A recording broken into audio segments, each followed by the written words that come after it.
दिल्ली संसदेच्या हिवाळी अधिवेशनाला 3 दिवस बाकी आहेत आणि त्याआधीच आतापर्यंत तब्बल 141 खासदारांवर निलंबनाची कारवाई झाली। आतापर्यंतच्या इतिहासातील निलंबनाची ही सर्वात मोठी कारवाई आहे। पाहूया।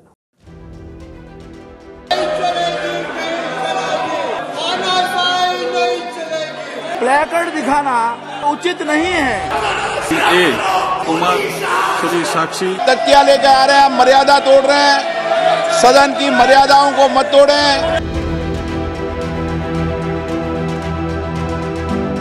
3 दिवसात संसदेच्या इतिहासातली विरोधी खासदारांवर सर्वात मोठी कारवाई झाली। पुन्हा एकदा लोकसभेच्या 49 खासदारांचं निलंबन करण्यात आलं, ज्यात महाराष्ट्रातील शरद पवार गटाच्या खासदार सुप्रिया सुळे आणि अमोल कोल्हेंचा समावेश आहे। 3 दिवसात कशी कारवाई झाली त्यावर एक नजर टाकूया। 14 डिसेंबरला लोकसभेचे 13 आणि राज्यसभेच्या 1 तृणमूल काँग्रेसच्या डेकेन ओ ब्रयान यांना निलंबित करण्यात आलं। 18 डिसेंबरला लोकसभेतील निलंबनाचा आकडा 33 वर आला।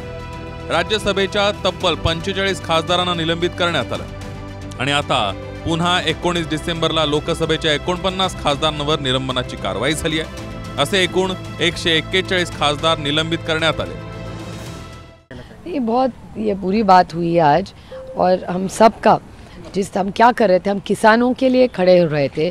किसान और जो इंक्वायरी करनी है उसके लिए तो बोल रहे थे, तो अगर किसान के लिए कुछ मांग करे तो आप हमको सस्पेंड करेंगे, और जिसने गलती की वो अंदर बैठा है, और हम जो किसान के लिए, गरीब के लिए, बच्चों के लिए सवाल कर रहे हैं तो उसको आप निकालेंगे पार्लियामेंट से। ये तो इमर्जन्सी हो गई। असं म्हणावंसं वाटतं की कदाचित मी आत्तापर्यंत आणीबाणीविषयी फक्त ऐकलं होतं, आज मी अघोषित आणीबाणी काय असते ती अनुभवली। जनतेचं ऐकायचं नाहीये, शेतकऱ्यांचं ऐकायचं नाहीये, म्हणजे एकच फार महत्त्वाची गोष्ट आहे की सरकारला फक्त मन की बात करायची, जन की बात ऐकायची नाही। म्हणजे जर माननीय पंतप्रधानांना असं वाटत असेल की विरोधक प्रश्न विचारणार ही चूक आहे, तर मग दुर्दैव आहे। याविषयी काय बोलणार, काय वेगळी मागणी आहे विरोधकांची? विरोधी पक्षाचे खासदार धडाधड निलंबित का होत आहेत याचं कारण आहे 13 तारखेला लोकसभेत तरुणांनी मारलेल्या उड्या। संसदेची सुरक्षा भेदून 2 जण आत शिरले, तर दोघांनी संसदेच्या गेटवर स्मोक कॅन्डल पेटवत घोषणा दिल्या।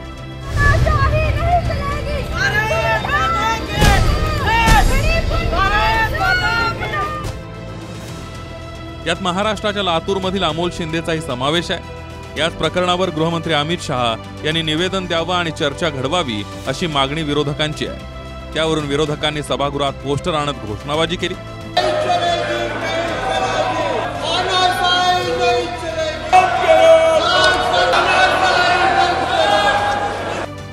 मात्र लोकसभा सचिवालय यावर खासदारांशी चर्चा करेल।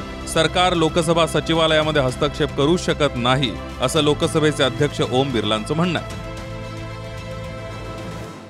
लोकसभा सचिवालय फिर आपसे चर्चा करेगा, गलत तरीका है। आप जाकर सदन में बैठिए। नो, सरकार कभी भी लोकसभा सचिवालय में हस्तक्षेप नहीं कर सकती। नो, हम करने भी नहीं देंगे। नो, गलत। तिसऱ्यांदा जी कारवाई झाली त्यातील 49 खासदारांमधील बड्या चेहऱ्यांमध्ये सुप्रिया सुळे, अमोल कोल्हे, काँग्रेसचे मनीष तिवारी, शशी थरूर, नॅशनल कॉन्फरन्सचे फारूक अब्दुल्ला, समाजवादी पार्टीच्या डिंपल यादव यांचा समावेश आहे। गवर्नमेंट ने इतने सारे एमपीज को सस्पेंड किया है, it is ultimately the failure of the government. We just wanted कि होम मिनिस्टर साहब आएँ और जो 13 दिसंबर को जो घटना हुई है उस पर बात करें और सांसदों की बात सुने।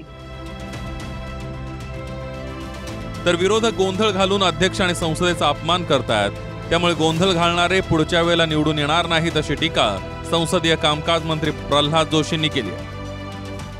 संमित से स्वीकृत हुआ था कि हम प्लेकार्ड तटिया अंदर नहीं लाएंगे, इसके बावजूद भी ये तटिया लाके तो अपमान कर रहे हैं। जनता इनको जो अभी चुन के आया है, ये लोग भी नेक्स्ट चुनाव में इधर नहीं आएंगे। ऐसे ही बढ़ते हुए कंटिन्यू करते हैं तो एकाच अधिवेशनात 141 खासदारांचं निलंबन ही मोठी गोष्ट आहे। लोकसभेचाच विचार केला तर एकूण 543 खासदार आहेत। त्यात भाजप प्रणित एनडीएचे 324 खासदार आहेत। काँग्रेस प्रणित यूपीएच्या खासदारांची संख्या 114 आहे आणि इतर विरोधकांचे 105 खासदार आहेत। यापैकी लोकसभेचे 95 खासदार निलंबित करण्यात आले आहेत, म्हणजे आता विरोधकांचे 124 खासदार शिल्लक आहेत.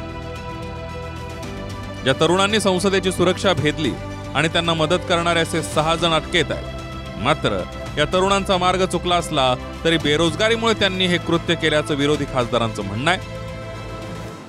ज्या तरुणांच्या विषयी ज्या गोष्टी समोर आल्यात, ह्या तरुणांच्या जर आपण एकूण गोष्टी पाहिल्या तर या तरुणांच्या मनातली अस्वस्थता समोर आहे. त्यांनी निवडलेला मार्ग हा चुकीचा आहे, परंतु त्यांनी जे कारण सांगितलेलं आहे या कारणावर कोणी चर्चाच करत नाही आहे. म्हणजे त्यांच्या मनातली जी अस्वस्थता आहे, बेरोजगारीमुळे असणारी अस्वस्थता असेल, त्यांचं म्हणणं मांडायला संधी न मिळणारी जी अस्वस्थता असेल, या अस्वस्थतेविषयीच सरकारकडे उत्तर नाही आहे. विरोधक आपल्या भूमिकेवर ठाम आहेत, तर सरकारही या प्रकरणात चर्चेच्या मूडमध्ये दिसत नाहीये. त्यामुळे 22 डिसेंबरपर्यंत निलंबनाचा आकडा आणखी वाढू शकतो. Bureau report, TV9 Marathi.